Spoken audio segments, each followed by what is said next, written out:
Aka, sizga bay bay bo'pti paka. Xafa bo'lib gaplashamiz, balki yana ko'rishamiz. 5 yoshning boriga baraka. Oğlum nima deyapti buning? Aka deb. Ona deb aytsin. Ona deb aytasan. Akani olib tashlashanda ona deb aytasan. Hech qanaqa muammo yo'q-ku senga. Hey, ona, sizga bay bay bo'pti paka. Munisa Rizayevani mashinasini itargan moykachi siz ekansiz. Shu mashinani qanaqa itardingiz? Ishonasizmi aka? Kalbasa yegan pulimiz bo'lmasdi-da. Shunday go'yo kutishday keldilar-da.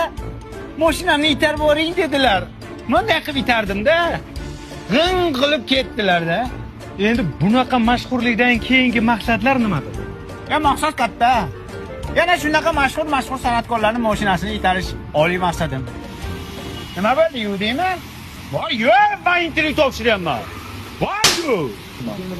Intervyu beryapman men. O mashinasini taribsan. Yo'q, yo'q, tur.